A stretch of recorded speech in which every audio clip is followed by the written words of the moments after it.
มนุษย์สะภโวจะทุลโภเพิ่นว่าการที่เฮา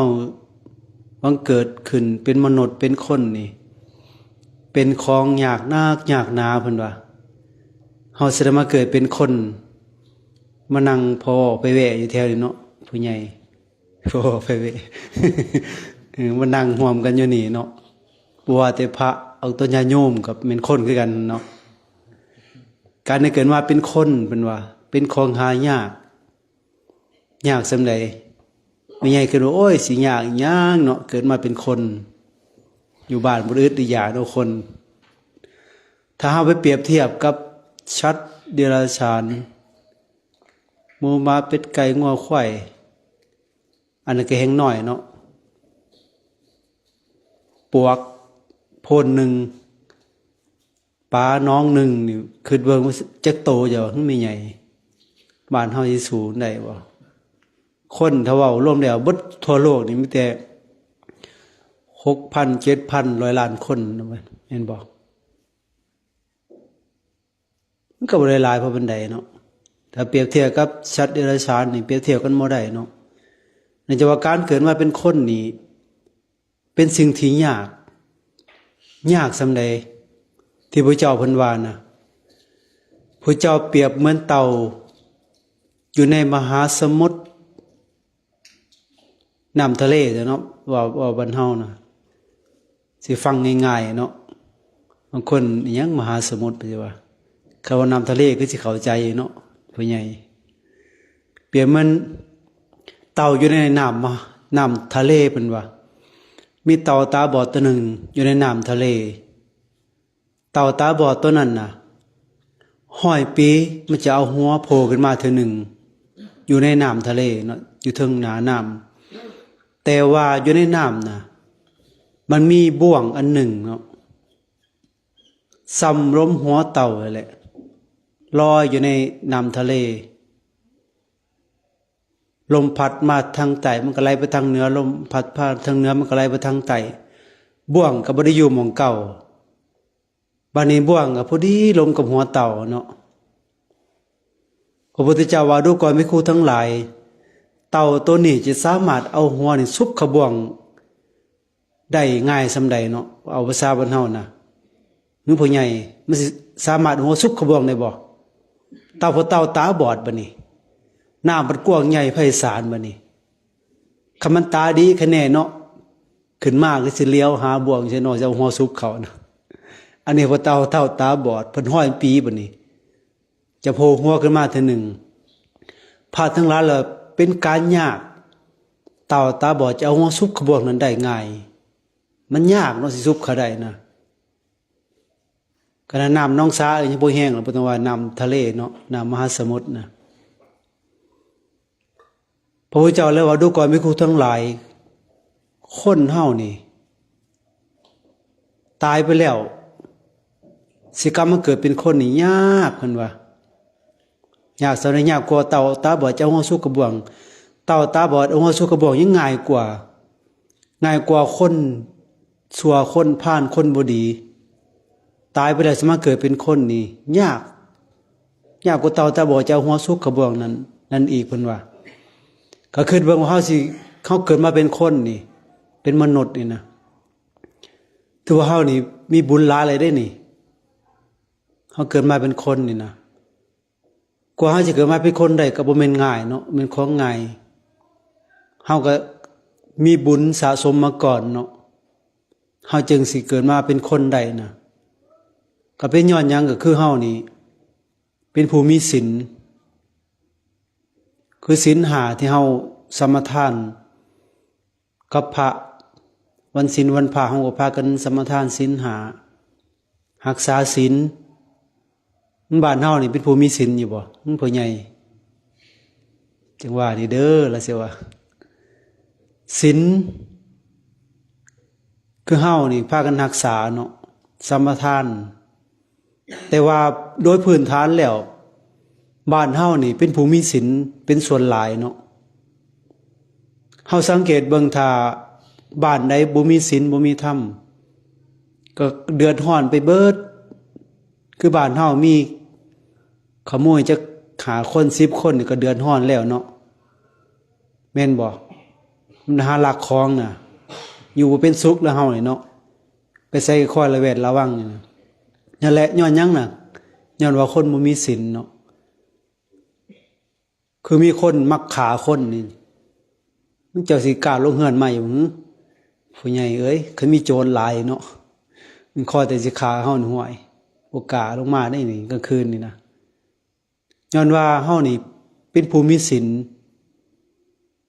คือศีล5ที่เฮาสมทานรักษานะอันนี้เฮาเบิ่งได้ว่าย้อนว่าเฮาเป็นผู้มีศีลนะ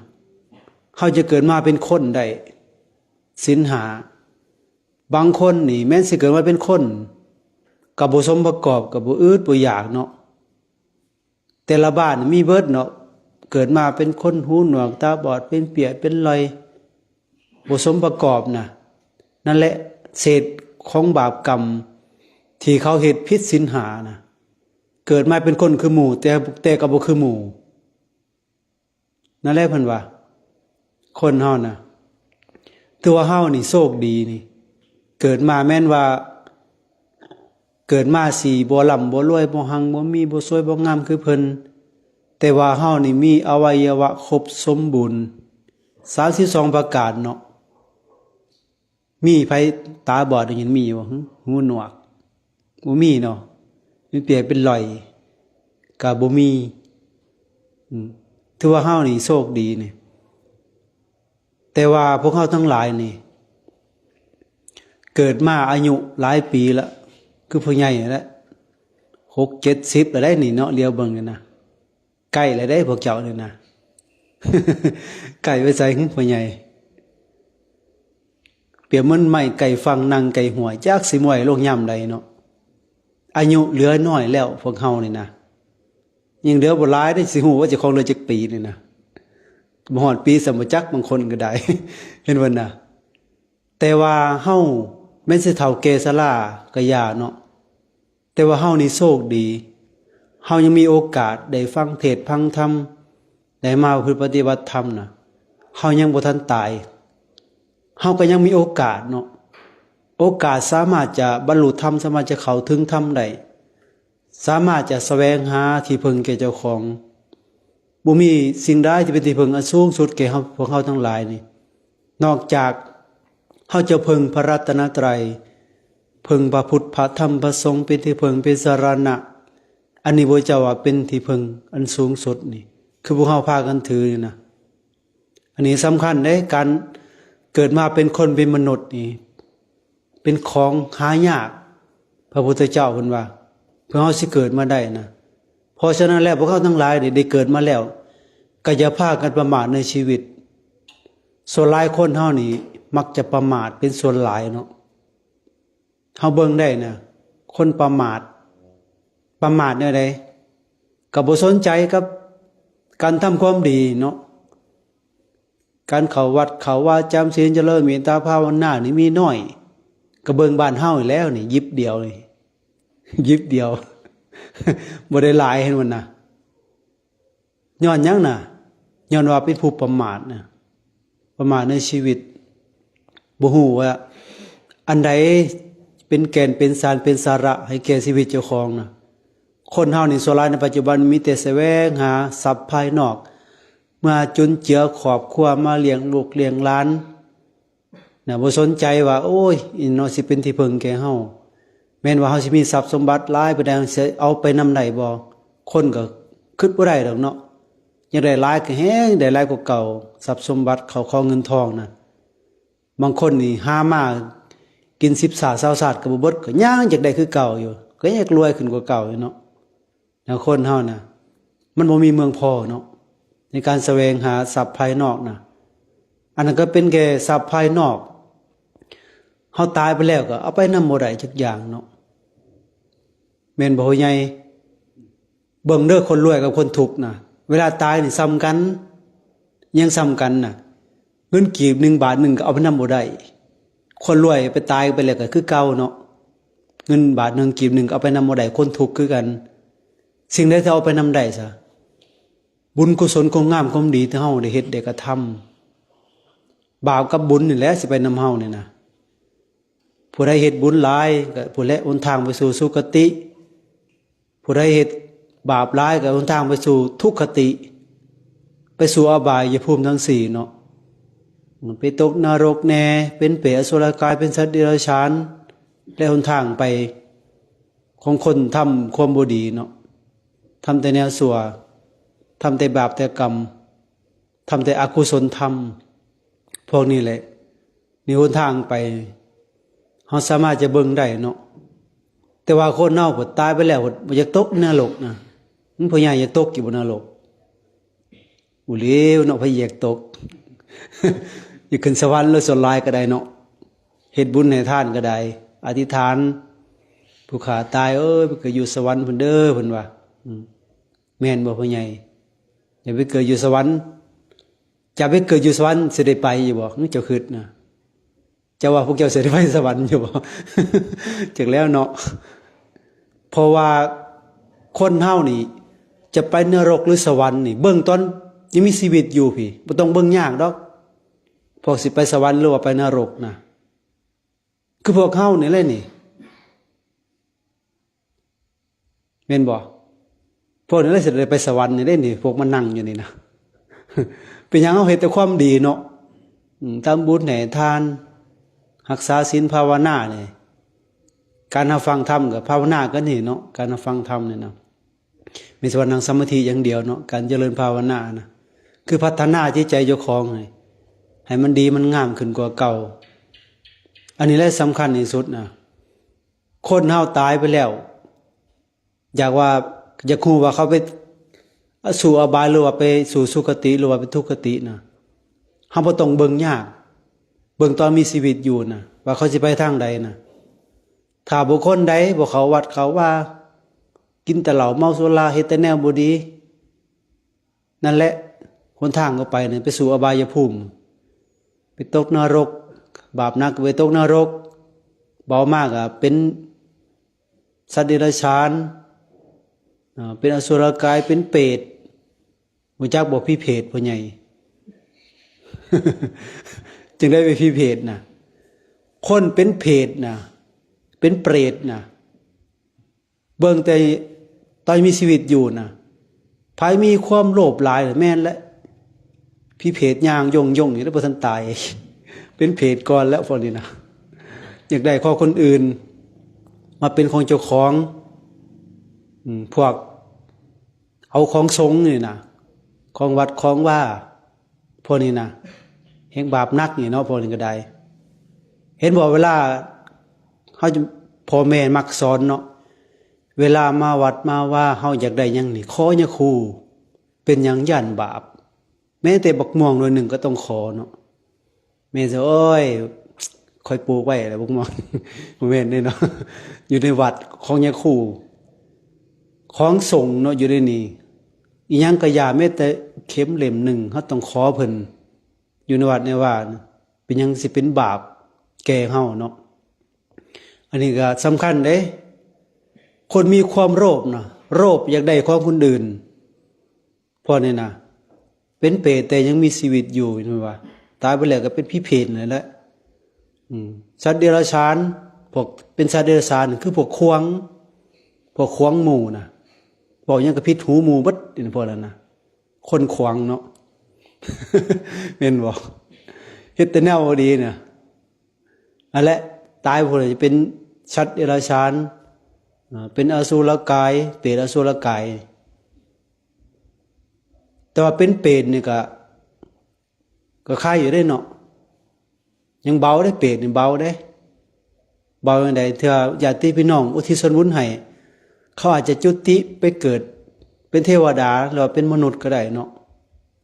พวกกรรมนักนี่คือพวกไปตกนรกนี่กรรมนักเลยพวกนี้นักสุดแล้วไปลงนรกนะเจ้าคิดเบิ่งว่าคนไปลงนรกหลายปานใดพ่อใหญ่นรกมีจักขุมจะว่า457ขุมจือเอาไว้เด้อนรกนะมันหลายสำาใดเนาะ457ขุมสวรรค์มี6ชั้น สวรรค์ก็มีน้อยนึง6สันวันนรกก็ว่ามี300 400 พระที่เถอะเนาะเป็นหยังน่ะคนมันไปหลายเนาะ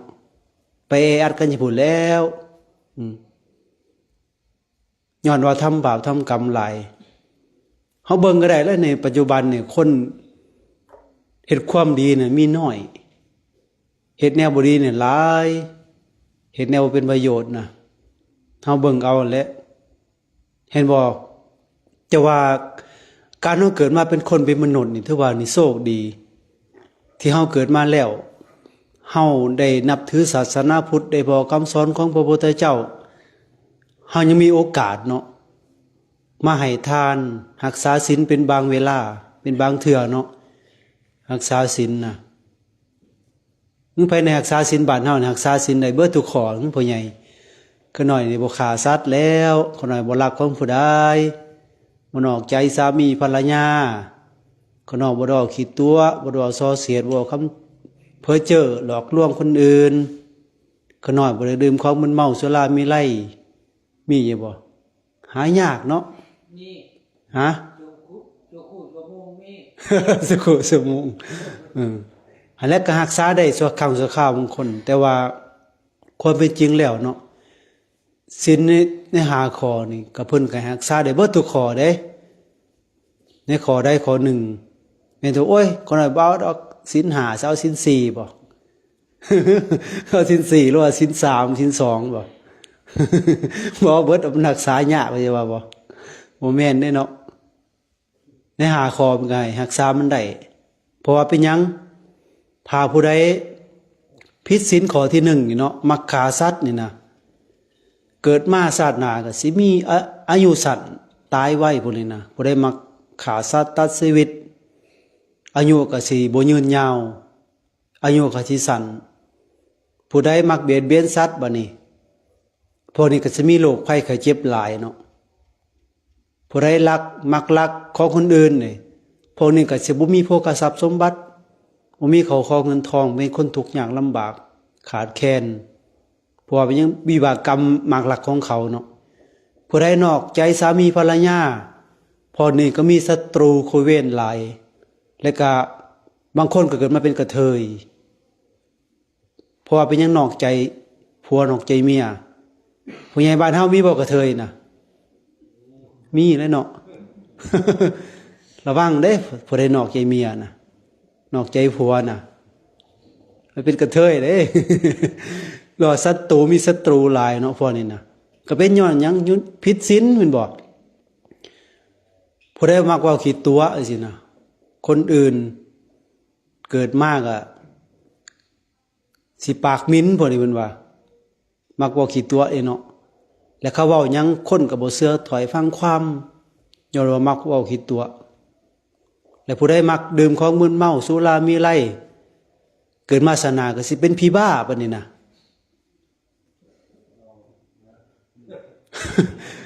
แม่นอยู่จะว่าเป็นผีบ้านะเจ้าคิดเบิ่งว่าเจ้ามีสติดีๆนี่นะไปกินเหล้านี่เป็นตัวใหม่แล้วได้เป็นผู้ใหม่แล้วเนี่ยน่ะตอนบ่ได้กินเหล้านี่โอ้ยสงบเสงี่ยมเข้มข้นเมาเหล้าเมาเบียร์ไปแล้วโอ้บักใดใหญ่เพิ่นว่าสิหาตีเขาเลยได้บัดนี้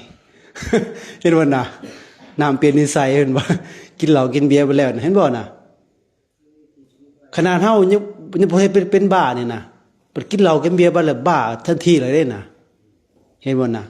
เห็นบ่คนเฮาน่ะมีออกคือกันดึกก็ไปเมาแล้วก็เต้นเอาท่าได้เพราะว่าแม่นบ่ได้อายเด้น่ะเวลาเพิ่นเมาน่ะช่วงเมาแล้วแต่สิอายเนาะ เวลาเมาเหล้าเมาเบียร์เห็นบ่เปรียบมันคือพี่บ้าเลยเห็นบ่ต่างกับพี่บ้าเด้เมาเหล้าเมาเบียร์น่ะนั่นแหละเพิ่นว่าบ่ได้กินเหล้ากินเบียร์กินยาเสพติดหลายน่ะเฮาเบิ่งในปัจจุบันนี่น่ะลูกหลานเฮาน่ะพวกติดยาบ้าไอ้มันน่ะมันเป็นบ้าไปอยู่ผู้ฮ่องกงเบิดเลยเบิ่งดิรัก35อายุน่ะสวรรค์น่ะเต็มเบิดมีแต่พวกวัยรุ่นน่ะก็เบิ่งแล้วน่ะมันบ้าจะบ่ทันเฒ่าทันแก่แต่มันบ้าก่อนเห็นบ่น่ะมันสูบสารเสพติดอย่างต่างของมึนเมาสุรามีไล่คุมื้อนี้ยาเสพติดก็แห้งหลายเนาะหลายสิ่งหลายอย่างที่เฮาไปเสพเข้าไปเห็นบ่น่ะ ก็เป็นผีบ้าแต่บ่ทันตายพุ่นแหละบ้าแล้วนั่นแหละย้อนว่าเฮาขาดศีลนี่บ่นี่จะว่าการเกิดมาเป็นคนนี่มันยากเนาะยากอยู่ผู้ใหญ่เกิดเป็นคนน่ะบ่ได้ง่ายเด้คือพวกเจ้าแล้วนี่ตายไปแล้วเจ้าว่าสิมาเกิดเป็นคนอีกอยู่บ่นี่บ่จักเห็นบ่พระพุทธเจ้าว่ายากเด้คนเฮานี่ตายไปแล้วสิมาเกิดเป็นคนดีนี่ยากส่ำใดนี่น้อยเดียวพอสิมาเกิดเป็นคนนี่นะน้อยส่ำใดพระพุทธเจ้านี่เพิ่นเอาเล็บมือนี่เนาะซ่อนขี้ดินขึ้นมาน้อยเดียวดูก่อนมีครูทั้งหลายขี้ดินในเล็บมือของเขานี่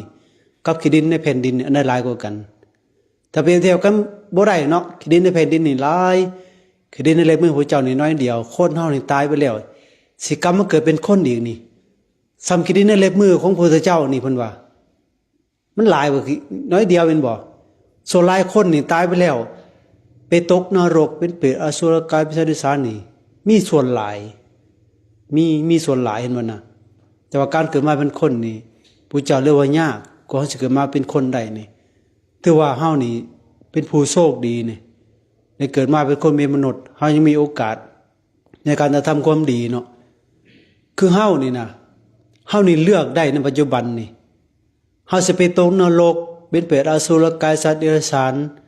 ก็โตเฮานี่เฮ็ดเอาเองเฮาสิเกิดมาเป็นคนเกิดเป็นเทวดาเกิดอยู่พรหมโลกหรือว่าเฮาสิไปสู่มรรคผลนิพพานกับขึ้นก็โตเฮาเองนี่ล่ะไผซอยบ่ได้เนาะการกระทำของเฮานี่นะพ่อใหญ่แม่ใหญ่ทั้งหลายอันนี้ได้สำคัญที่สุดนะถือว่าเฮาเกิดมานี่ได้พบพอคำสอนของพระพุทธเจ้าถึงถือว่าเฮานี่มีบุญหลายนี่ข้อที่1เนาะเดี๋ยวมันสิดึกนี่เนาะครูบาอาจารย์มันก็องค์ก็นอนแล้วจ้าน้อยก็หลับแหละ ข้อที่2เพิ่นว่าพุทธภโวจตุรโภการจะพระพุทธเจ้าบังเกิดขึ้นในโลกนี่เป็นของหาได้ยากเพิ่นว่านี่ก็แฮงยากคือกันเด้นี่พระเจ้าบังเกิดขึ้นในโลกนี่นะกว่าพระพุทธเจ้าจะบังเกิดขึ้นแต่ละพระองค์นี่บ่แม่นเรื่องง่ายเนาะพระเจ้าบังเกิดขึ้นในโลกนี่นะเป็นหยังคือเป็นเรื่องยากนะเพราะว่าพระพุทธเจ้าก่อนพระสิมาตรัสรู้เป็นพระพุทธเจ้านี่ต้องเพิ่นบำเพ็ญเพียรเป็นโพธิสัตว์หลายภพหลายศาสตร์เพื่อสิได้มาเป็นพระพุทธเจ้านะคือพระเจ้าของเฮานี่นะเพิ่นบำเพ็ญเพียรมานี่20อสงไขยกับแสนกับอีกแสนกับ20อสงไขยอสงไขยหนึ่งจะว่ามันหลายสำใดดนบันไดพ่อใหญ่เพิ่นว่าอสังขยังนับบ่ได้มันหลายโพดบ่ฮู้ว่ามันหลายสำใดเนาะอสงไขยหนึ่งนะจะเปรียบเทียบนะกว่าสิพระเจ้ามาตรัสรู้นะบ่เป็นเรื่องง่ายแต่ว่าในช่วงที่เฮาเกิดมากับที่เฮาเกิดมานี่มีพระพุทธเจ้าบังเกิดขึ้นตั้ง5พระองค์พุ่นน่ะบ่แม่นธรรมดาเด้ในช่วงนี้นะถือว่าเป็นกัปที่เจริญเรียกว่าภัทรกัปที่เจริญที่สุดผู้เจ้าบังเกิดขึ้นตั้ง5พระองค์แต่ว่าปรินิพพานไปแล้ว4พระองค์แล้วปรินิพพานไปนะองค์ที่1เนาะเอิ้นว่าพระพุทธเจ้ากากุสันโธมีอายุ 40,000 ปีเป็นอายุไขคนในช่วงนั้นอายุ 40,000 ปี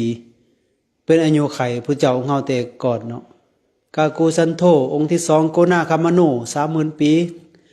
องค์ที่3กัสสโป 20,000 ปีองค์ที่4โคตมู100 ปีเป็นอายุไขคือพระเจ้าของเฮาในปัจจุบันนี่ในช่วงพระเจ้าลงมาเกิดในช่วงนั้นคนอายุ100 ปีเนาะเป็นอายุไขถือว่าในช่วงนี้นี่ถือว่าพระพุทธเจ้าของเฮานี่อายุน้อยที่สุดในการเป็นพระพุทธเจ้าเพราะว่าพระพุทธเจ้าจะมาตรัสรู้นี่ต่ำสุดนี่คือ100 ปีเนาะถ้าต่ำกว่า100 ปีพระพุทธเจ้าจะบ่มาตรัสรู้เป็นอย่างคนมีบาปหลายมีตัณหาราคะหลายถ้า100 ปีลงไปเนาะต่ำกว่า100 ปีนะพระเจ้าก็สิบ่มาตรัสรู้ มาเทศมาสอนไผก็สิบ่เชื่อฟังบ่ฟังแล้วพวกนั้นน่ะเพราะฉะนั้นแล้วพระพุทธเจ้าสมตรัสรู้นี่ต่ำสุดคืออายุ100 ปีสูงสุดคืออายุ100,000 ปีเป็นอายุไขเนาะโอ้พ่อใหญ่มีบ่อายุคน100,000 ปี มึงเคยได้ยินบ่พ่อใหญ่พระพุทธเจ้าที่ปางก่อนน่ะอายุ100,000 ปีเป็นอายุไขเนาะแต่ว่าพระพุทธเจ้าของเฮาองค์ต่อไปก็ยังมีเนาะสีมาตรัสรู้ในเบื้องหน้านะเฮามักเอิ้นบางคนก็เอิ้นพระศรีอานเนาะพระศรีอริยมิตรไตรเฮามักเอิ้นกันนะสิมาตรัสรู้ยังอีกองค์หนึ่งเนาะกับที่เฮาเกิดนี่นะในช่วงนั้นคนอายุ 80,000 ปีเนาะเป็นอายุไขในช่วงคนอายุ 80,000 ปีเนี่ยพระเจ้าสิมาตรัสรู้ตัวนี้เพิ่นจึงเป็นโพธิสัตว์อยู่ตอนนี้เพิ่นอยู่สวรรค์เหมือนสวรรค์เขตเด้ สวรรค์บ้านเฮาสวรรค์ชั้นฟ้าเนาะสวรรค์มีอยู่6ชั้นนะคือว่าไปเมื่อกี้นี่เพิ่นอยู่ชั้นที่4เนาะสวรรค์ชั้นดุสิตมีอายุยืน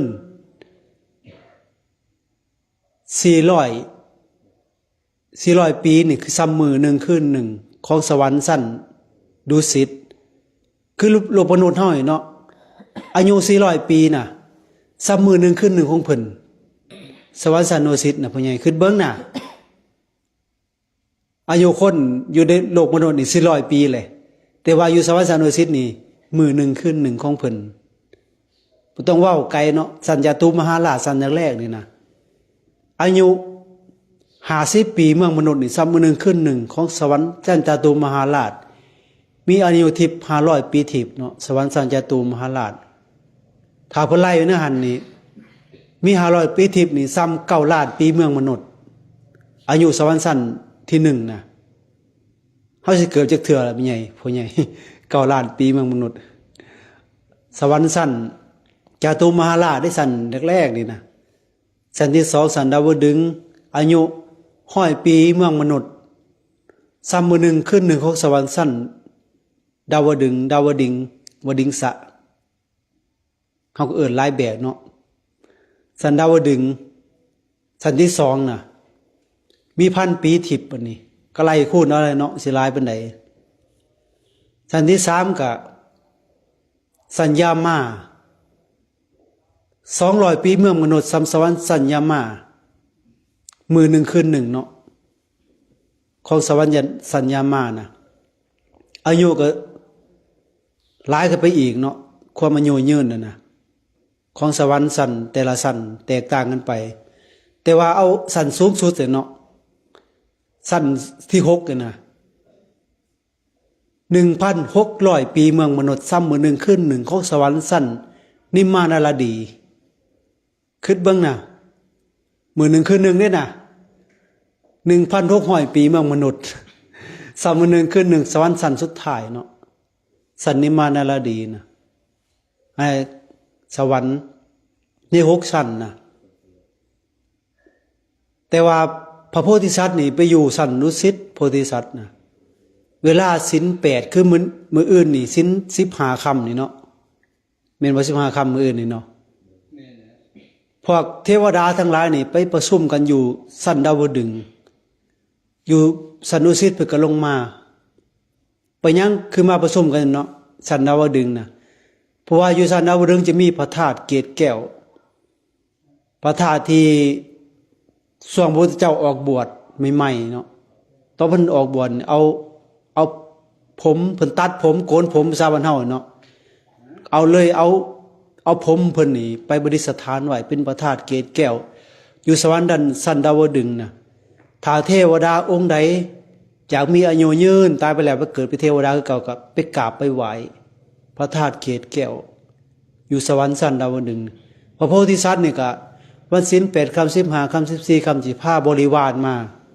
มากราบพระธาตุเกศแก้วอยู่สวรรค์สันดาวดึงส์แล้วก็มีสภาเทวดาบางองค์ก็สามารถจะแสดงธรรมสามารถจะบอกธรรมะกันได้เนาะอยู่สวรรค์ก็มีกันได้พวกเทวดาหรือว่าพวกเทวดาที่เป็นพระยาบุคคลก็มีคือกันเนาะอยู่สวรรค์สัน ดาวดึงส์อันนี้จังว่าเทวดานี่น่ะมีแค่6ชั้นเท่านั้นเนาะแต่ว่าพรหมโลกก็แฮงอายุยืนกว่าเทวดาหลายเป็นอสงไขยเนาะพวกสันพรหมนั่นน่ะพวกพรหมพวกเทวดาก็ยังกินอาหารทิพย์แต่ว่าพรหมนี่กินเปติเป็นอาหารเนาะพวกเทวดาก็กินอาหารทิพย์อาหารทิพย์นี่ได้พ่อใหญ่คือนึกอยากกินก็อิ่มแล้วบ่ได้เฮ็ดให้หน้าบ่ได้กินค่ำเขาคือเฮานี่เนาะพวกเทวดาทั้งหลายนะว่าคนจะว่าจากสนุกสบายจะไปเกิดเป็นเทวดาเพิ่นว่าเห็นว่าคนเฮาส่วนหลายขึ้นไปจังซั่นเด้เกิดเป็นเทวดาเทวดาก็สิมีลูกมีผัวคือเฮาอยู่พ่อใหญ่จักแล้วเราเคยกับเทวดาเทวดาเนาะหรือว่าองค์หนึ่งเนี่ยจะมีบริวารแต่ว่ามีเทพธิดานี่หลายเด้เพราะอยากเมียเด็กได้เมียหลายไปเกิดอยู่สวรรค์เด้อพ่อใหญ่โอ้คือสิมักแห้งเนาะองค์หนึ่งเทวดาเทพบุตรนี่มีเมียองค์หนึ่งบ่ต่ำกว่าเป็นพันผู้หนึ่งน่ะเมียผู้ใดเทวดาน่ะเป็นพันเป็นหมื่นเป็นแสนพุ่นน่ะนางสนมน่ะเด้เจ้าสิข้างเรื่องตายมีเมียหลายเทวดานี่มีได้เมาแต่เสพกามนี่ตายลืมกินอาหารทิพย์มันมีเมียหลายโพดเทวดาเห็นบ่น่ะแต่ว่าเทวดาก็ยังบ่พ้นจากนรกได้สิบอกให้นี่นะเบิดบุญแล้วก็ยังสิไปตกนรกคือเก่าได้จะว่าเทวดาสิมีความสุขกันตลอดบ่แม่นได้บ่ได้แน่นอนได้เทวดาก็ได้เห็นบ่แม่นโอ้ยเป็นเทวดาสิเป็นอยู่หั่นเนาะบ่ได้เบิดตัวนั้นก็เบิดบุญเทวดานี่มีความโกรธก็บ่ได้ถ้าเจ้าจะฆ่านี่ตายแล้วเทวดาตายได้จะฆ่านี่นะโอ้อันตรายนะเทวดามีความโกรธบ่ได้เนาะพอนี่นะแต่ว่าเทวดาเขาก็มีคุณธรรมของเขาเจ้าเนาะเทวดาทั้งหลายแต่ว่าเห็นบ่ที่เว้าไปว่าเทวดาก็ยังบ่พ้นจากนรกถ้าเป็นเทวดาปุถุชนเฮาเฮ็ดบุญให้ทานธรรมดานี่แม้แต่พรหมโลกเรียกว่าเกิดเป็นพรหมแต่ถ้าเป็นพรหมเฮายังบ่ได้บรรลุธรรมขันใดขันหนึ่งเนาะพรหมก็ยังสิเวียนว่ายตายเกิดด้วยกันเนาะในวัฏสงสารน่ะมีแต่พระอรหันต์เท่านั้นสิบ่มาเกิดอีกพระโสดาก็สิมา7ศาสตร์สกิทาสิศาสตร์หนึ่งพระอนาคาก็สิบ่มาเกิดอีกเลยเนาะสิไปเกิดอยู่พรหมโลกสั้นสุทธาวาสพวกก็สิปรินิพพานเลยถ้าเป็นพระอรหันต์แล้วก็สิบ่มาเวียนว่ายตายเกิดในวัฏสงสารในภพน้อยภพใหญ่อีกต่อไปเนาะอันนี้แหละเพิ่นว่าอันนี้คือพระพุทธเจ้าเนาะบังเกิดขึ้นในโลกน่ะหาได้ยากเด้อพ่อใหญ่พระเจ้าแต่ละองค์สิมาบังเกิดขึ้นในโลกนี่จะว่าถือว่าเฮานี่โชคดีเด้ในเกิดมาในช่วงนี้เนาะอันนี้คือเป็นข้อที่2เนาะข้อที่3มานี่ปปชิตาโพยทรโพการเฮานี่เกิดมาเป็นคนแล้วได้พบพ่อศาสนาพุทธได้พบพระพุทธเจ้าแล้วสิได้มีโอกาสมาบวชนี่ก็เป็นของหาได้ยากเพิ่นว่าพระวัดเฮามีจักองค์นี่ในวัดเฮามีองค์พ่อใหญ่3-4ยังหลายเด้ 3-4 องค์เนาะบางวัดนี่องค์เดียวบางบ้านบางบ่อนนี่วัดห้างซ้ำเนาะเห็นบ่การเฮาสิบ่ได้มาบวชเป็นพระนี่ก็เป็นของหาได้ยากสำเร็จนี่คือพวกเจ้านั่นแหละนี่เฒ่าสนิทก็บ่จักมาบวชได้นี่นะยังอยากเบียดอยู่เห็นบ่นะมันยากเลยจ้ะว่าเนาะพระสิมีโอกาสมาบวชนี่นะถือว่าเฮาเพราะเฮานี่เป็นหยังบางเทื่อก็บ่ได้สะสมบุญมาก่อนเนาะในการเฮาสิมาบวชนึงก็เฮาต้องมีบุญคือกันได้คนที่มาบวชนี่แต่ว่าแม้สิบวชหรือบ่ได้บวชก็อย่าแต่ว่าถ้าเฮารู้จักศีลธรรมประพฤติปฏิบัติธรรมก็เขาก็มีบุญคือกันเนาะแม่นโอ้สิดีแต่ผู้บวชบ่ว่าสิว่าบ่แม่นเด้ถ้าบวชมาแล้วเฮ็ดบ่ดีก็บาปกันนั่นแหละคู่ก็ตกนรกได้คือกันได้สิบอกให้นะ แม่นว่าโอ้ยบ่เป็นยาคู่อะไรสิขึ้นสวรรค์ไปพรหมโลกมันบ่ได้แม่นได้ถ้าเฮาเฮ็ดผิดศีลผิดธรรมเนาะเฮ็ดผิดธรรมวินัยของพุทธเจ้านี่ก็ตกนรกก่อนพวกเจ้าพุ่นแหละแม่นอยู่บ่ยาคู่ตกนรกหลายส่ำใดมันพ่อใหญ่เขาพาคุ้มไปพาดไว้น่ะเล็กสำลํตานี่จัดกงพาคุ้มยาคู่ เป็นหยังตกนรกหลายกันยาคู่นะคิดเบิ่งเล็กสำลํตาก็ยังกงเนาะมันนักพาคุ้มน่ะไปพาดไว้คิดเบิ่งเป็นหยังน่ะย้อนว่าบวชมาในธรรมวินัยของพระพุทธเจ้าน่ะเฮ็ดผิดธรรมผิดวินัยเฮ็ดแนวบ่ดีบ่งามก็เป็นบาปถ้าเฮาบ่ได้เฮ็ดปฏิบัติตามธรรมวินัยของพระพุทธเจ้าเฮ็ดให้มันเสื่อมคือเฮาบวชมาและบวชมาแล้วเฮาก็บ่ได้ศึกษาคำสอนพระพุทธเจ้าเฮ็ดไปทั่วทิพย์ทั่วแดนเนาะอีหยังมากก็กินเหล้าเมาสุราบางเทื่อก็เสพยาบ้าอยู่น่ะเห็นบ่น่ะกินเหล้ากินเบียร์จังซี่น่ะเล่นผู้สาวสิน่ะ แม่นบ่เบิ่งกันแล้วน่ะเฮ็ดแนวบ่ดีบ่งามน่ะแห่งบาปหลายบัดนี้เป็นหยังคือบาปหลายน่ะเพราะเฮาอาศัยชาวบ้านเขาเจ้าให้เขานำโภชนะอาหารให้แก่พวกเฮาให้แก่พระสงฆ์ให้เจ้านี่เฮาบ่ได้มีบุญให้กับเจ้าเด้เฮาเฮ็ดแต่แนวบ่ดีเนาะนั่นแหละมันเลยบาปแห้งแล้วเป็นพระน่ะถ้าทำดีแล้วก็ได้บุญหลายเนาะพระถ้าเฮาปฏิบัติดีปฏิบัติชอบก็เป็นเนื้อนาบุญให้แก่ออกต้นญาติโยมได้มาทำบุญให้ทานก็ได้บุญหลายได้อานิสงส์หลายกับพระสงฆ์กับเจ้าผู้ปฏิบัติดีปฏิบัติชอบแต่ว่ามันก็มีเนาะผู้บ่ดีก็มีผู้ดีก็มีคือเฮาหั่นแหละบ่ต่างกันกับเฮาเลยพระก็ได้คือบ้านเฮาแหละมีผู้ดีแน่มีผู้ชั่วแน่แม่นบ่บ้านเฮาน่ะมีผู้ดีเบิดบ่มีดอกในบ้านแต่ละบ้านก็ได้พระสงฆ์กับเจ้าเฮาคือกันเนาะบวชมาได้สิดีเบิดทุกองค์ก็บ่ได้แม่นนั่นเนาะเพราะว่าเพิ่นยังบ่ได้บรรลุธรรมเพิ่นยังเป็นปุถุชนอยู่แต่ว่าถ้าเพิ่นได้บรรลุธรรมแล้วพระนี่ก็สิบ่ได้เฮ็ดความชั่วอีกต่อไปเนาะเพิ่นบ่เฮ็ดแล้วบาปทั้งกายทั้งวาจาทั้งใจนี่บ่เฮ็ดผิดศีลผิดธรรมอีกแล้วในธรรมวินัยนี่ถ้าเพิ่นได้บรรลุธรรมเป็นพระอริยบุคคลในขันธ์ใดขันธ์หนึ่งแต่ว่าถ้ายังเป็นปุถุชนอยู่นี่ยังมีโอกาสผิดหลายเนาะเฮายังฝึกบ่ได้เฮายังลดละสิ่งที่เพิ่นทำบ่ได้เนาะความโกรธความโลภความหลงมันก็ยังมีอยู่ในจิตในใจเนาะอันนี้เลยสำคัญเนาะในการเป็นอยู่น่ะเห็นบอกเพิ่นพากันมานี่ครูบาอาจารย์นี่เพิ่นพามาเพื่อหยังนี่มาฝึกเจ้าของมาโอดมาทนกินข้าวเทื่อเดียวมาย่างตากแดดหน้าแลหน้าดำเบิ่งที่นี่น่ะตีนแตกตีนโพงสิมาทุกข์มายากแท้ว่าสิว่าเห็นบ่เพิ่นพามามันยังน่ะไม่เห็นความทุกข์น่ะป้านี่ก็ยังบ่เห็นอยู่ได้ความทุกข์น่ะเฮาสิออกจากทุกข์จากโทษน่ะบ่จะมาเกิดอีกเห็นบ่น่ะการเวียนว่ายตายเกิดในวัฏสงสารมันเป็นทุกข์เกิดมาน่ะพ่อใหญ่ทุกข์อยู่บ่ทุกข์แน่สุขแน่เนาะปนกัน เห็นบ่น่ะ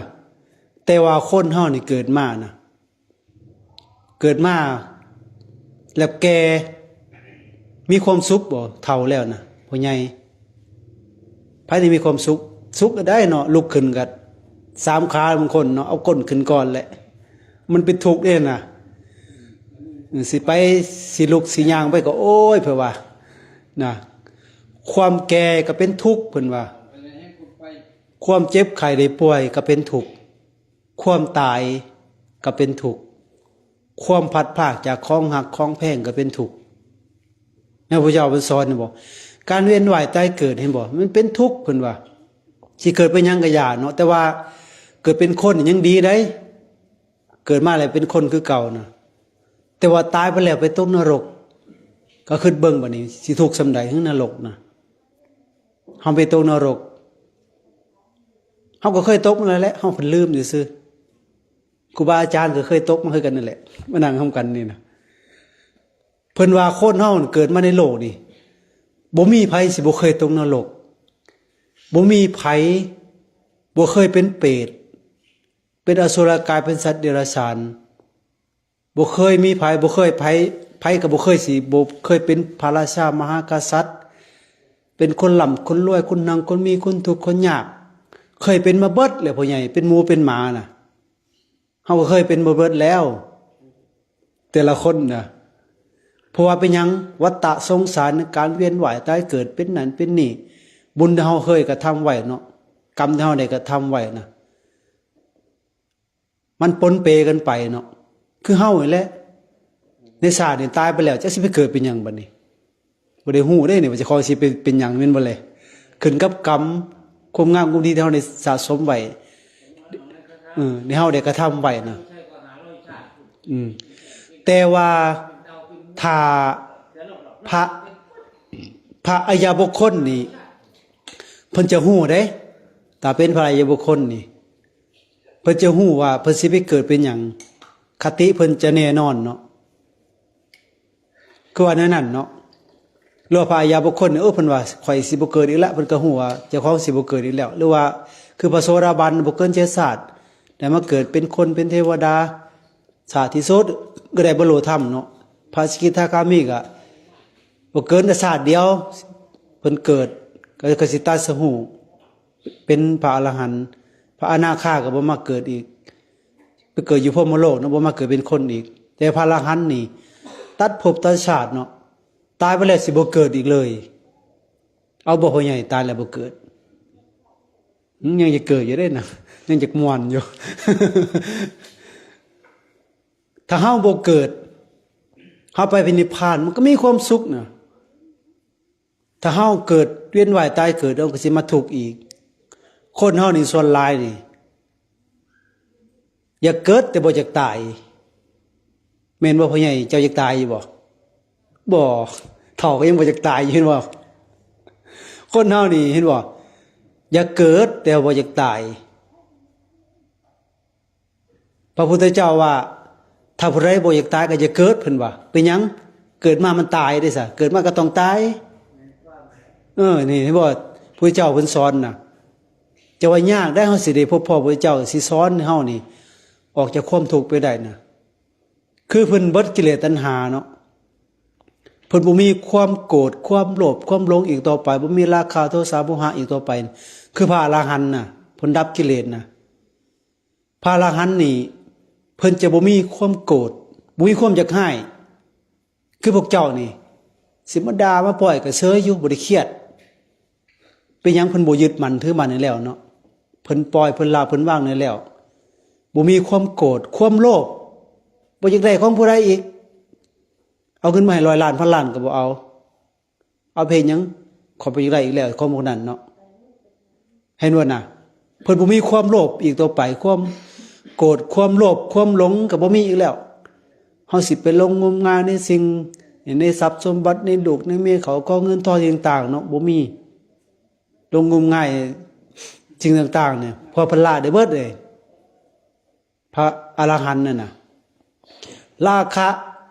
ความหักความสั่งก็บ่มีอีกแล้วเนาะละได้เบิดพระอรหันต์น่ะราคะโทสะโมหะบ่มีอีกต่อไปเนาะนี่จะว่าการเป็นพระอรหันต์นี่เนาะจึงประเสริฐที่สุดในการเกิดมาเป็นคนเป็นมนุษย์นะถ้าเฮาบ่มาเวียนว่ายแต่เกิดเฮาก็สิบ่ทุกข์แต่ว่าเกิดมาเป็นคนเป็นเทวดาเป็นอยู่พรหมโลกก็ใครอยู่แต่ว่าถ้าเฮาตายไปแล้วไปตกนรกเฮาสิทุกข์ส่ำใดเนาะเป็นเปรตอสุรกายเป็นสัตว์เดรัจฉานขณะเป็นม้ายังบ่แห้งเลยได้น่ะจะเบิ่งน่ะม้าขี้เหือนน่ะมันทุกข์ส่ำใดเนาะเฮาก็เบิ่งเอานั่นแหละอันนี้จะว่าถือว่าเฮานี่นะก็ตั้งใจเนาะถ้าผู้ใดอยากดับทุกข์อยากมีความทุกข์หลายอยากดับทุกข์ไว้มาบวชเด้อพ่อใหญ่เด้อบ่เลวเพราะว่าเขายังละกิเลสบ่ได้เพราะว่าก็ยังละกิเลสบ่ได้แล้วจะมาบวชเนาะคนนี่เว้านี่หลายได้คันว่าพ่อใหญ่มาบวชเด้อโอ้ยคนยังละกิเลสบ่ได้ก็ละกิเลสได้สิมาบวชที่ยังมันยากก็อย่าเฮาละบ่ได้เนาะจังพากันมาฝึกปฏิบัติมาคัดเกลาเจ้าของนี่ได้สำคัญเนาะ ในการเป็นอยู่แต่ว่าการบวชนี่ยากเนาะการได้บวชมาเป็นพระสงฆ์สามเณรพอขาวไม่ขาวนี่เป็นของหาได้ยากจะว่าพระในปัจจุบันนี่มันน้อยลงเบิดไปเลยบางบ้านก็ห้างเลยก็บ่มีครูบาอาจารย์อยู่นะเนี่ยย้อนว่าคนบ่จักบวชยังมันจักม่วนอยู่เนาะเฒ่าก็ยังจักม่วนอยู่บ่จักมาบวช มาศึกษาธรรมะบ่ได้มาฝึกปฏิบัติธรรมยังจักทุกข์อยู่นี่นะมันก็เลยเป็นเรื่องยากเพิ่นว่าคนสิมีโอกาสมาบวชเป็นพระสงฆ์สามเณรเนี่ยนะอันนี้ก็เป็นของหาได้ยากคือกันเนาะบัดนี้ขอสุดท้ายเพิ่นว่าวิปัสสนาภโวจะทนละโพการที่พวกเราทั้งหลายนี่เกิดมาแล้วมาบวชได้พบพ่อพุทธเจ้ามาเป็นคนแล้วได้บวชแล้วดูออกตัวญาโยมนี่จะมีโอกาสมาประพฤติปฏิบัติธรรมนี่มาเจริญสมถะวิปัสสนากรรมฐานนี่ก็เป็นของหาได้ยากเพิ่นว่าเห็นบ่น่ะการเจริญภาวนานี่ก็ยากเด้บ่แต่พอไม่ออกพระคือกันเนี่ยมันขี้ข้านเนาะขี้ข้านเฮ็ดนั่งให้บ่นั่งสมาธิเมื่อกี้เนี่ยพ่อใหญ่เป็นอะไรนั่งเมื่อกี้นี่เจ็บขาเจ็บแขนเจ็บเอว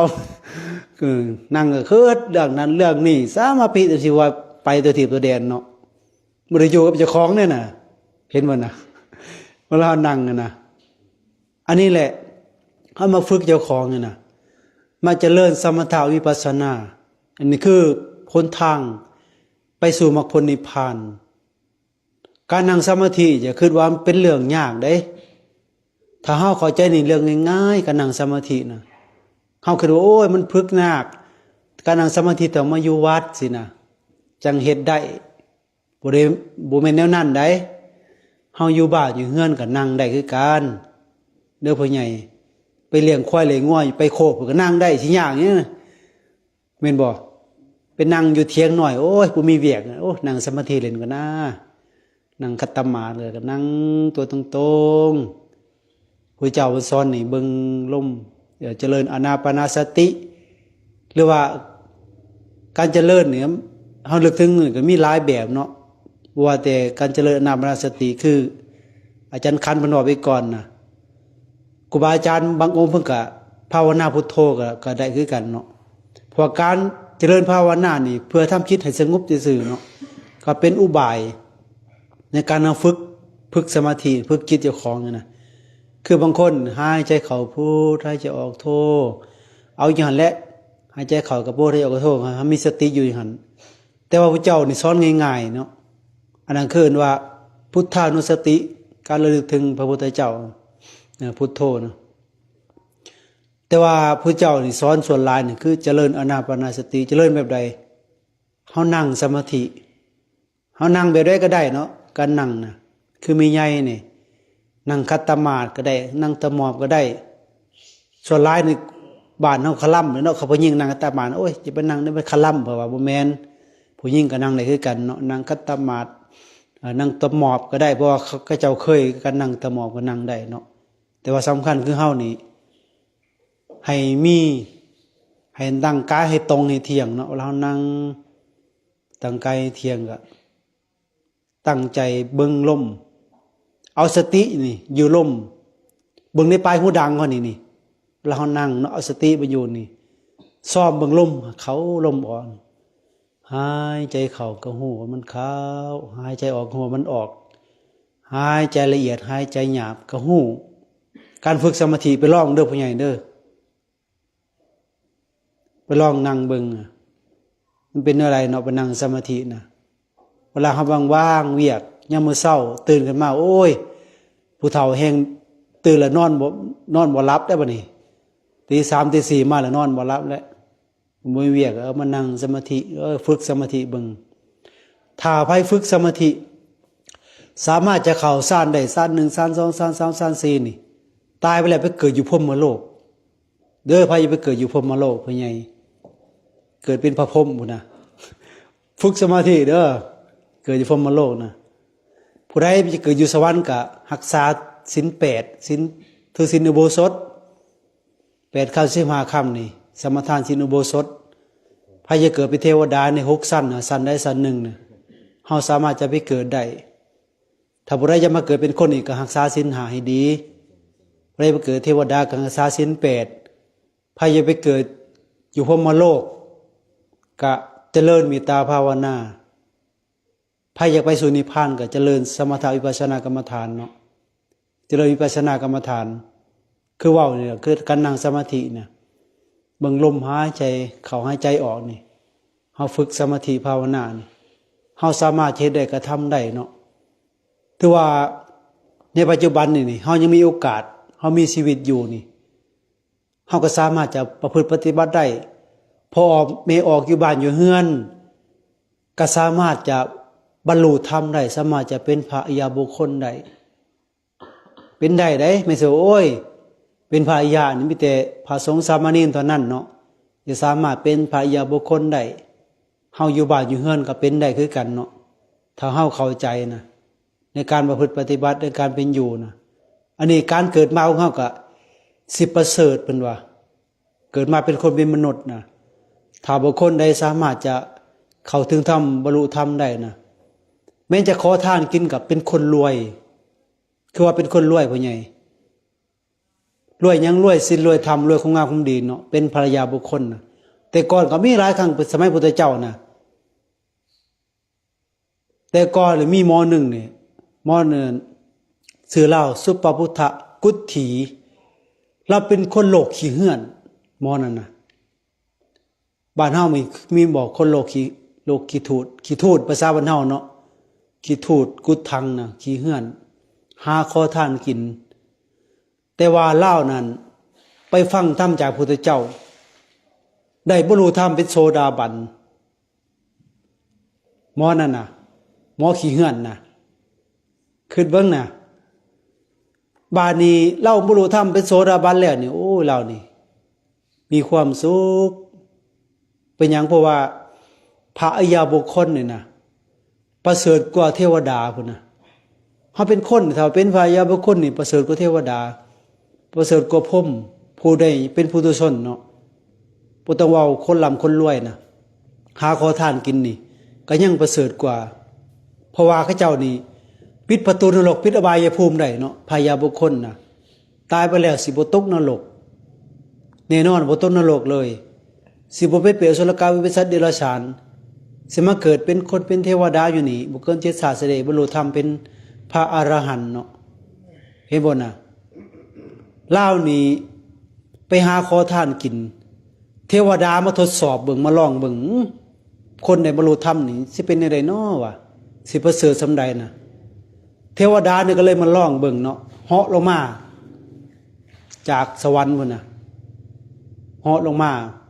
ทดสอบเบิ่งหมอนี่ก็ได้บรรลุธรรมแล้วก็โอ้ดีใจเนาะเพิ่นก็ท่องอะไรมาพ่อใหญ่เคยเว้าได้เนาะพุทธังสรณังกัจฉามิธัมมังสรณังกัจฉามิสังฆังสรณังกัจฉามิม้วนในใจแหละเข้าใจอยู่บ่นี่พุทธังธัมมังสังฆังนี่เข้าถึงพระพุทธพระธรรมพระสงฆ์เนาะเป็นแต่เพิ่นเป็นสรณะนะบ่หวั่นไหวคนแค้นได้ผ่านอริยบุคคลนะการเข้าถึงพระพุทธพระธรรมพระสงฆ์นะเทวดาก็เลยถามโอ้บักกิทูตภาษาบ้านเฮาเนาะบักกิทูตกุฏทังภาษาบ้านเฮาเนาะเทวดาเจ้ามาเฮ็ดหยังมาร้องเพลงเจ้ามาหยังอยู่นี่จ้ะว่าเจ้าเป็นคนทุกข์คนยากคนลำบากเราเลยว่าทดสอบเบิ่งว่าอ้าวค่อยสิจ้างเงินเจ้านะแต่ว่าเจ้าอย่านับถือพระพุทธพระธรรมพระสงฆ์นะให้เจ้าออกซะพระพุทธพระธรรมพระสงฆ์น่ะซอยเจ้ายังบ่ได้ดอกภาษาบ้านเฮาเนาะค่อยสิจ้างเจ้าออกจากพระพุทธพระธรรมพระสงฆ์น่ะให้เงิน1,000 ล้านพ่อใหญ่เอาบ่แต่ว่าเจ้าอย่าลงในวัดอย่าไปทำบุญเด้ค่อยใช้เงินเจ้า1,000 ล้านนี่เอาบ่พ่อใหญ่หมอนั่นน่ะเทวดาว่าค่อยสิให้เงินเจ้ามืออึดบ่อยากนิสานนี่กินบ่เบิดเลยเงินเอาให้หมอนี่เว้ยบ่เอาแล้วว่าสิไปจ้างออกจากพุทธธรรมพระสงฆ์นี่ข่อยบ่เอาแล้วล่ะว่าจะเป็นผู้ใดสิมาออกสิมาให้ข่อยออกจากพุทธธรรมพระสงฆ์ข่อยเป็นเทวดาเพิ่นว่าเทวดาว่าหมอขี้ทูต4หน้าด่าเทวดาโอ้บักเทวดาคนพานเอาเทวดาเป็นคนเทวดาพาดเทวดาก็ว่าไปเนาะเจ้าสิมาเว้าข่อยออกจากพุทธธรรมพระสงฆ์ จะไม่ว่าข่อยเป็นคนยากจนนี่บ่แม่นเด้เรานี่เป็นคนรวยหยังรวยอริยทรัพย์ภายในเพราะเราได้บรรลุธรรมแล้วเนาะจะว่าให้บ่เทวดาเนี่ยก็ยังกราบไหว้เทวดานี่เขากราบไหว้คนมีศีลนี่แม้แต่มีศีล5นี่นะหรือว่าพวกถือศีล8ศีลอุโบสถนี่นะเทวดาเขาเห็นนี่เหาะลงมานี่เขาสิกราบไหว้คนมีศีลนะแต่ว่าเฮานี่ไปกราบไหว้เทวดาแต่ว่าเทวดามากราบไหว้คนมีศีลหรือว่าครูบาอาจารย์พระสงฆ์องค์เจ้าเนี่ยผู้มีศีลมีธรรมนี่เทวดาเขาจะมากราบมาไหว้แม้แต่สามเณรน้อยนะเขาเคารพคนมีศีลเทวดานะแม้แต่เฮาคือกันน่ะถ้าเฮามีศีลมีธรรมนะแต่ว่าคนเฮานี่โอ้ยดึกเราพ่อใหญ่นี่ โอ้ยก็เว้าหลายเนาะสิมุกโตแล้วว่ะอันนี้นี่ถือว่าถ้าบ่ได้มีศีลมีธรรมเนาะเทวดานี่เขาก็เคารพนับถือพวกเขาทั้งหลายนะจะว่านี่สำคัญที่สุดนี่การเป็นพวกเขานี่เป็นมนุษย์นี่นะเอาซ้ำนี่แหละเนาะสามันดึกล่ะเว้าหลายก็สิจื้อบ่ได้พ่อใหญ่ ผ่านนี่ก็เว้าหลายเนาะ จะเว้าอีหยังแน่ก็จื้อบ่ได้ซ้ำอันนี้คือการเจริญภาวนาเนาะก็ไปเฮ็ดไว้เด้อพ่อใหญ่เด้อเฮานี่ฝึกเอาไว้เพิ่นเปรียบเหมือนเฮานี่เปรียบเหมือนคนนี่ลอยน้ำนี่เฮาต้องฝึกไว้ก่อนเนาะคือเฮาทั้งหลายเนาะเฮายังบ่ได้เป็นพระอริยบุคคลเฮายังบ่ได้บรรลุธรรมนี่เฮามาฝึกมาหัดนี่เปรียบเหมือนคนเฮานี่ใกล้สิตายเนาะคือเฮานี่คนใกล้สิตายนี่มันก็คิดว่าอันใดสิเป็นที่พึ่งแก่เฮานะแต่เฮาระลึกได้เนาะนึกถึงพระพุทธพระธรรมพระสงฆ์ซำนี่ตายไปแล้วอย่างน้อยเป็นเทวดาเด้ผู้ใหญ่สิบอกให้นี่คือเฮาแหละเป็นกสิตายโอ้คือเห็นพระสงฆ์องค์เจ้านึกถึงพระพุทธพระธรรมพระสงฆ์แล้วว่าพุทโธอยู่ในใจเจ้าของนี่ตายไปแล้วนี่ไปสู่สุคติแน่นอนอย่างน้อยเป็นเทวดาแล้วอย่างน้อยน่ะเจ้าสิคือเห็นบ่บัดนี้เจ้าบ่เคยฝึกแม่นบ่ใกล้สิตายนี่โอ้ยแบบว่าเห็นแต่ลานโอ้เห็นแต่ทรัพย์สมบัติเข้าของเงินทองหมดแล้วบัดนี้ลึกเป็นแนวอื่นหมดแล้วเพราะเฮาบ่เคยจมพุทโธบ่เคยเจริญภาวนาเนาะถ้าเฮายังบ่ได้บรรลุธรรมเนาะอาจจะได้บรรลุธรรมก่อนสิตายก็ได้ถ้าเฮาฝึกตลอดนะเจ้าเพิ่นเฮาฝึกนี่บ่เพราะว่าเฮาก่อนเฮาสิตายบางคนน่ะถ้าเฮาฝึกเจริญอานาปานสตินี่บางคนอาจจะบรรลุธรรมก็ได้หรือว่าถ้าบ่ได้บรรลุธรรมก็สิได้อย่างน้อยก็ไปสู่สวรรค์เนาะถ้าเฮาฝึกเจริญสมาธิภาวนาตลอดนี่ว่าสำคัญที่สุดนี่จะว่าเฮานี่ฝึกไว้ทำไว้บ่เคยเฮ็ดก็เฮ็ดเอาได้แม่นโอ้เฮ็ดบ่ได้ดอกเพราะว่าเฮาต้องเฮ็ดได้เว้ยเฮาก็เป็นคนคือกันเนาะพระก็เป็นคนคือกันแหละไปเฮ็ดบ่ได้เนาะผู้เจ้านี่สอนสิ่งที่คนเฮ็ดได้สิ่งที่เฮ็ดบ่ได้ผู้เจ้าบ่สอนเนาะแต่ละคนเฮ็ดได้เบิดแต่ว่ายกเว้นว่าคนนั้นจะทำบาปหนักนี่จะบ่สามารถบรรลุธรรมได้เนาะผู้ใดฆ่าพ่อฆ่าแม่ฆ่าพระอรหันต์ทำให้โลหิตผู้เจ้าห่อเลือดทำสงฆ์ให้แตกแยกกันนี่พวกนี้แม้สิเจริญภาวนาบ่ได้ก็บ่สามารถบรรลุธรรมได้เพราะว่าเขาเจ้าเฮ็ดกรรมหนักเนาะปิดกั้นมรรคผลนิพพานบ่นี่นะผู้ใดเฮ็ดบาปกรรมหนักนี่นะก็บ่สามารถบรรลุธรรมได้แม้นผู้เจ้าจะมานั่งต่อหน้ามาแสดงธรรมก็บ่สามารถจะบรรลุธรรมได้ถ้าผู้ใดเฮ็ดบาปหนักฆ่าพ่อฆ่าแม่นี่โอ้ยบาปแห้งเท่าใดพวกนี้นะเฮ็ดให้พ่อแม่เสียใจก็ยังบาปบ่แห้งเนาะบ่ต้องว่าไปฆ่าพ่อฆ่าแม่นั่นน่ะเห็นบ่น่ะแต่ว่าถ้าเฮายังบ่ได้เฮ็ดบาปหนักปานนั้นเฮาก็สามารถจะบรรลุธรรมสามารถจะเข้าถึงธรรมได้เนาะถ้ายังบ่ได้บรรลุธรรมก็เฮาก็มาสะสมบุญกุศลของความดีเนาะการให้ทานรักษาศีลเจริญเมตตาภาวนาอันนี้แหละจะเป็นที่พึ่งแก่เฮาไปในภพหน้าชาติหน้าถ้าเฮายังบ่ได้บรรลุธรรมเฮายังเวียนว่ายตายเกิดในภพน้อยภพใหญ่เอากับการแสดงธรรมะเห็นว่าสมควรแก่เวลาเนาะคือที่จำได้เนาะพ่อใหญ่1การเกิดมาเป็นคนเป็นของหาได้ยากการที่พระเจ้าบังเกิดขึ้นในโลกก็เป็นของหาได้ยากการที่พ่อทั้งหลายจะมีโอกาสได้มาบวชเป็นพระสงฆ์สามเณรพ่อค้าแม่ค้าก็เป็นของหาได้ยากการเฮาสิมาเจริญสมถะวิปัสสนากรรมฐาน